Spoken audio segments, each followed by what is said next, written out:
Hi everyone, so I am cooking some chicken breasts in hot boiling water using the stove, gas, and I searched how you can cook this stuff in the microwave, and I personally cook my potatoes in there. First, I grab them when I have some from here. Then I peel them using the peeler tool, knife, whatever. Then I grab a bowl. This one right here, made out of porcelain, or anything that's glass. Then when I peel them, I rinse them, throw them in there so they can be clean, and then I fill it. I fully submerge them in water. I usually put like 3 of them, sometimes 4, and they could be cut down in little pieces so you can fit more in there. Then I just throw it in there for 10 minutes and it cooks it. So I was thinking you can do the same thing with any type of chicken or steak.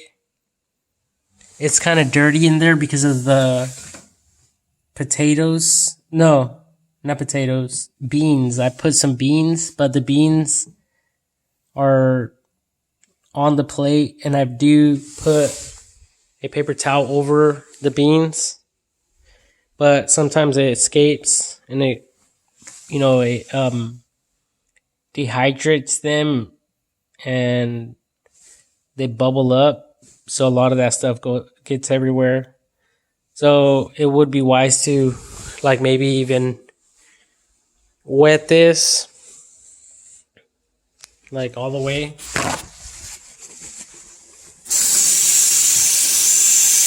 And so it could act like a kind of like a lid.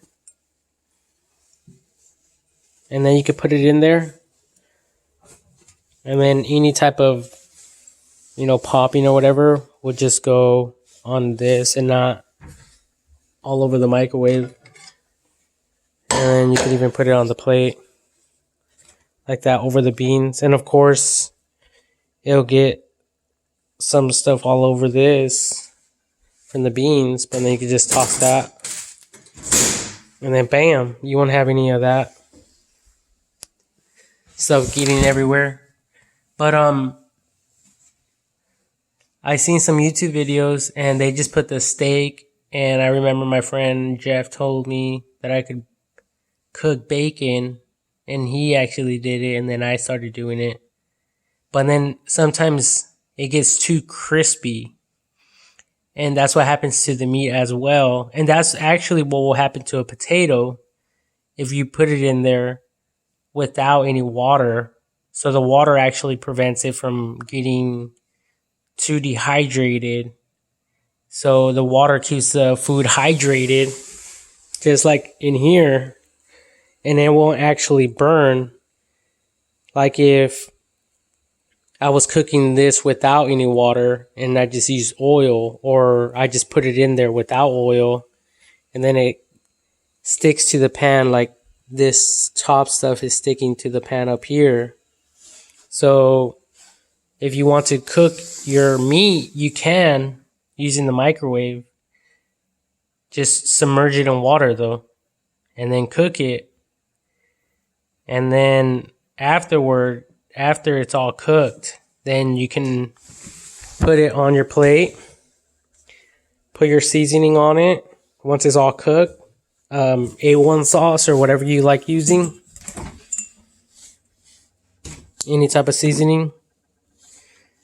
Or, your salts or whatever. Yeah, any type of seasoning. And that would be the ideal way of cooking your food in the microwave. But right now, I threw like 2, 4, 6, probably even 8 of these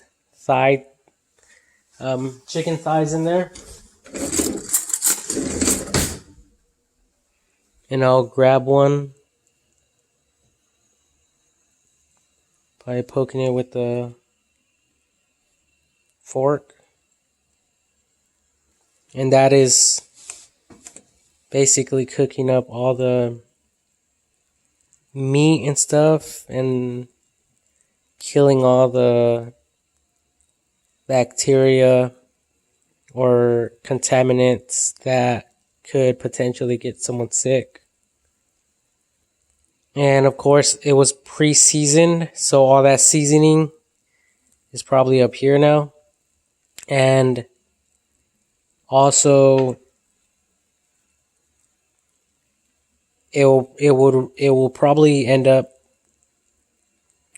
getting unseasoned minutely as that gets evenly filtered in the water solution, kind of like,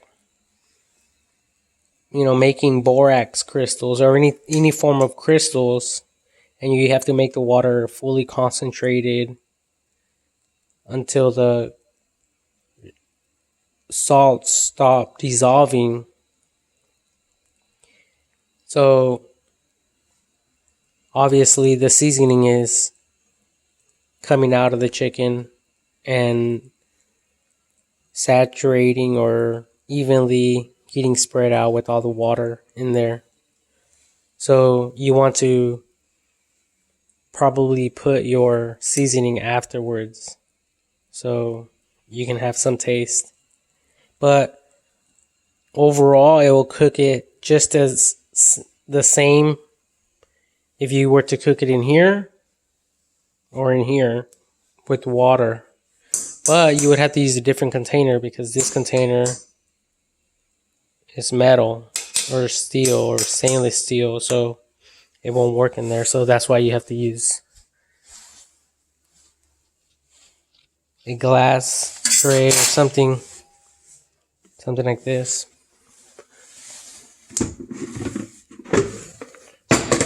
And I was going to test it in there, one of these, but I decided not to because I don't have a big bowl like this made out of glass, and I have a lot of it. Like I said, there's like 8 of them in there, so I had to use that for right now, unless I only put like 2 or 3 of them in here and then cooked it for a long time. And then once those were ready, I would have to then go and place the other ones in there. But yeah, that's the way you want to cook. Even like your bacon, if you don't want it to be all hard and crunchy and you want it like evenly cooked, like you want it just cooked, then you want to put it in a glass bowl with water, throw it in the microwave, and then if you want it crunchy, a little bit crunchy thereafter, then you could even put it in there for a minute or two. Maybe like a minute would be best. And then you'll know that it's fully cooked and it'll dehydrate or remove some of the water from the meat, or in this case, the bacon. But yeah, that's all you have to do if you want to cook your meat or whatever in the microwave. Because I seen this one video on YouTube and these guys are heating up or cooking their steaks in there. And like I said, I cooked some of my potatoes, and if you just put it in there, it'll dehydrate it. So it'll basically burn the outside of it. and make it like super dried. So you'll be like putting it in a pan without any oil and stuff, or a little bit of oil, and then it getting like super like crunchy like this, like on the side right there. So you want to basically just throw it in there with some water and you'll be good after a few minutes. If you don't have gas with the stove. So really you don't even need this. You could just go with the microwave.